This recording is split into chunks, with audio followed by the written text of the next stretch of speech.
দিন শেষে আমরা সবাই কিন্তু একটি ব্যাটারি ভীতি বা চার্জিং টেনশনে ভুগি। আর এই সমস্যার সমাধানের জন্যই 2026 সালে এসে প্রায় সব ব্র্যান্ডই এখন বড় বড় সব ব্যাটারি দিচ্ছে। কেউ 6000 mAh, কেউ বা 7000 mAh এর। অর্থাৎ বড় ব্যাটারি এখন আর কোনো মিরাকেল বা জাদুকরি কিছু নয়। তবে Realme Neo 8 ফোনটাকে নিয়ে এত আলোচনা কেন হচ্ছে জানো? কারণ Realme দাবি করছে তারা প্রতিযোগীদের তুলনায় আরো বেশি স্লিম বডিতে 8000 mAh এর সিলিকন কার্বন ব্যাটারি প্যাক করে দিয়েছে। কিন্তু প্রশ্ন হলো, শুধু ব্যাটারি বড় হলে কি ফোন সেরা হয়, নাকি এত বড় ব্যাটারি চার্জ হতে 3 থেকে 4 ঘন্টা সময় লেগে আপনার টাইম ওয়েস্ট করাবে? তো চলো বন্ধুরা, আজকে এই ফোনটির ভালো করে পোস্টমর্টেম করে দেখে নি যে ফোনটি কি তোমার পকেটের টাকা নষ্ট করাবে, নাকি এই ফোনটি তোমার জন্য একটি স্মার্ট চয়েস হতে চলেছে। চলো আর কথা না বাড়িয়ে প্রতিবারের মতো প্রথম থেকে শুরু করা যাক।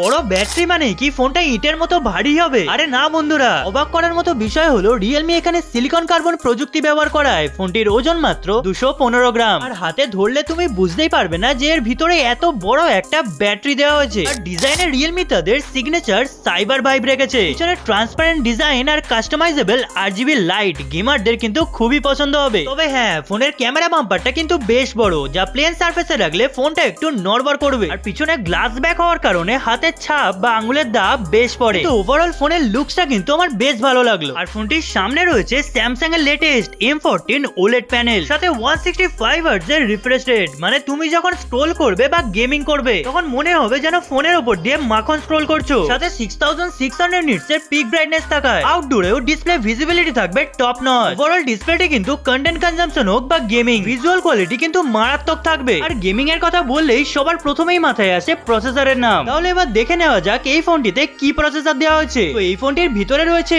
স্ন্যাপড্রাগন 8 Gen 5 এর চিপসেট। আর এই চিপসেটটি কিন্তু শুধু পাওয়ারফুল না, অনেক বেশি এফিশিয়েন্ট বলা চলে। টানা 3 ঘন্টা হাই গ্রাফিক্সের গেম খেলার পর ফোনটা হালকা গরম হয়েছে ঠিকই, কিন্তু ফ্রেম ড্রপ একদমই লক্ষ্য করা যায়নি। আর Realme এবার তাদের লিকুইড কুলিং সিস্টেমে 350% বড় ভেপার চেম্বার দিয়েছে, যার বেনিফিট কিন্তু তুমি গেমিং এর সময় স্পষ্ট বুঝতে পারবে। তার মানে নিশ্চয়ই বুঝতেই পারছো ফোনটা দিয়ে গেমিংও কিন্তু টপ লেভেলের হবে। সাথে এতে দেওয়া হয়েছে 8000 mAh এর একটা ম্যাসিভ ব্যাটারি। অনেকের মাথায় একটাই প্রশ্ন, 8000 mAh মানে 3 থেকে 4 দিন কি আদৌ চলবে? এই প্রশ্নেরই উত্তর দিতে টেস্টিং এ দেখা যাচ্ছে হেভি ইউজে প্রায় 19 ঘন্টা স্ক্রিন অন টাইম। অর্থাৎ তুমি যদি সকাল থেকে রাত পর্যন্ত টানা গেম খেলো, ভিডিও শুট করো এবং ইউটিউবে ভিডিও দেখো, তাও দিন শেষে 20% চার্জ বেঁচে থাকবে। আর নর্মাল ইউজাররা তো সিঙ্গেল চার্জেই 2 থেকে 3 দিন আরামসে কাটিয়ে দেবে। আর চার্জিং এর জন্য এতে রয়েছে 80 ওয়াটের সুপার ভক ফাস্ট চার্জিং সাপোর্ট। অনেকে হয়তো এটাও ভাবছো 150 বা 240 ওয়াট কেন দিল না। টেকনিক্যাল কারণ হলো ব্যাটারি যত বড় হয় তার চার্জিং টেম্পারেচার কন্ট্রোল করা ততটাই কঠিন। 80 ওয়াটে এটি 0 থেকে 100 হতে সময় নেয় প্রায় 52 মিনিট। আমার মতে কিন্তু 3 দিনের ব্যাটারি ব্যাকআপের জন্য